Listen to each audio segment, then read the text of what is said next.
Join thousands of NFT traders who already start their day on CryptoSlam. Concerns over a crypto ban are fading fast in Russia today. Welcome to the Daily Forkast, February 10th, 2022. I'm Angie Lau, editor-in-chief of Forecast, covering all things blockchain. Well, Russia's central bank suggested a ban on crypto just last month, but now there's been a complete 180. We're going to take a look at that story and a whole lot more coming up. Let's get you up to speed from Asia to the world. Well, let's get going with some of the biggest stories coming out of Asia today. First up, China is taking the lead on creating NFT standards for the world. According to a Chinese state-owned news report, an NFT technical framework proposal led by tech giants Tencent Holdings, that also includes another giant, Ant Group, has been approved by a specialized agency of the United Nations. Now, the standard proposes technical and security requirements for digital collectibles on the blockchain. The phrase digital collectibles is used in China, by the way, to avoid references to NFTs, which state media have criticized over speculative nature of it. However, players in the NFT space don't have to do anything quite yet, as standards produced by the UN's International Telecommunication Union Study Group do not become mandatory until adopted by national laws. Question is, which nations will adopt them, if ever? Meanwhile, Pac-Man creator Japanese video gaming firm Bandai Namco is adding a new core competency to the metaverse. It's planning an intellectual property or IP metaverse. Using its array of games and content, the entertainment conglomerate is investing 15 billion yen, or around 130 million US dollars, into the project.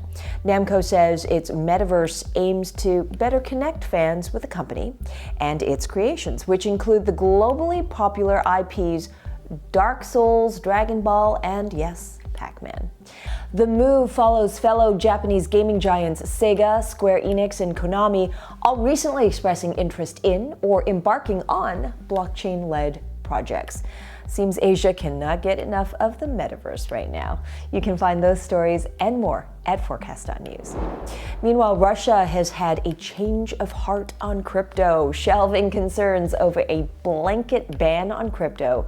The country's central government agencies have reached an agreement when it comes to regulating crypto. Forecast News' Timmy Shen has more.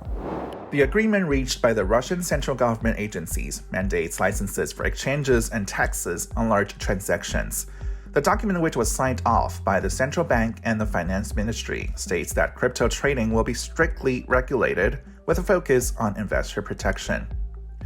Russian business newspaper Kommersant reported that the government and the Bank of Russia are preparing a draft law classifying crypto as a form of currency rather than as digital financial assets by February 18th. Just last month, fears were raised after the Bank of Russia called cryptocurrency a pyramid scheme and recommended a comprehensive ban, but the finance ministry suggested regulation instead. This move has put those fears to rest, with the government saying the move to legitimize the circulation of crypto in its economy will minimize the threat to financial stability and reduce the use of crypto in illegal activities. For Forecast News, I'm Tini Shan. Crypto markets are back in risk-on mode as just about every currency among the top 10 by market cap has risen by double digits in the last week. Are we at the cusp of a trend reversal, or is this just a short-term pop for the new economy? In the hot seat once again, Michael Wu, CEO and founder of Amber Group, with all of the answers. Great to see you again, Michael. Great to see you, Angie.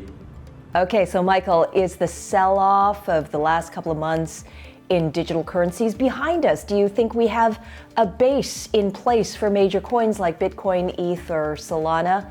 What do you think? I think the major paradigm shift this year is, of course, the rate hiking cycles, right? A lot of money printing will be reversed in short term. Now, this recovery is sort of a combination, in my opinion, of both, the strong fundamentals people continue to recognize with the crypto ecosystem itself, with, some post-reaction to, the fact that people already accept, we already accept, the Fed, or in the case of Bank of England, they already started hiking rates. So I think these two sides are still battling in terms of being drivers of the price action. So in the near term, I'm cautiously optimistic. I do think the last self sort of found a good sort of support level for prices for Bitcoin. Is somewhere around 30,000, for Ethereum right below 2,000. But if we go back even below there in NSL of I won't be surprised, I think that would be a good opportunity to buy as well. Yeah, that support level being at 30, and there's no doubt more volatility, but at least we know where everybody is seeing those levels at. Switching gears now, Reuters is reporting that North Korea is using cyber attacks, particularly on cryptocurrency assets, as a source of revenue to fund its missile program, and that's quite a disturbing development. I wonder how this impacts the market. What's your sense of it? I actually think this has been happening for quite some time, and now Reuters is reporting it, so the mainstream market start to hear about it. But this is already a known fact. We know there are a lot of dedicated hacking groups out there. From specific countries, some more self-governed. I think we just gotta continue to handle the security both on-chain and in terms of organizational procedures as crypto companies better. There are also positive developments, such as the New York DOJ is reported to have seized the $3.6 billion of Bitcoin that was hacked from Bitfinex in 2016, and that will at least give the market some comfort that the law enforcement is working with the crypto native companies to eventually protect their interests, protect their assets with an additional layer of legal protections. Absolutely. And finally, India appears to be pushing ahead with cryptocurrencies. The government imposed taxes on crypto assets in the recent budget, which appears to be kind of like a tacit legitimization of digital assets. Is this also a bright spot for the market? A huge economy with 1.4 billion population, with a very young and digital native population as well, is recognizing the legitimacy of this crypto economy. I think that's tremendously positive. Of course, the Indian government will love to have some tax income from this large and becoming even larger industry. That's totally understandable. We've seen countries like Japan and Korea who are seen as pioneers in the crypto industry as governments already have either already have put out tax regimes or are rolling out tax regimes for crypto.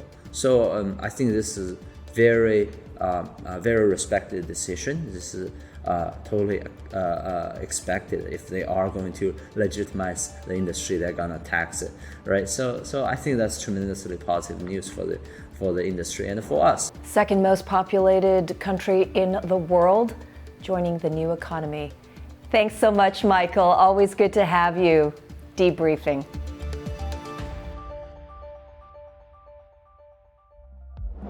And that's the Daily Forkast, bringing you the biggest stories from around Asia Monday to Friday. Please do hit like, hit subscribe, hit that alert button. And we are trying to reach more of you, so it really helps us out, and we appreciate it. For more, visit forecast.news. I'm Editor-in-Chief Angie Lau. Until the next time.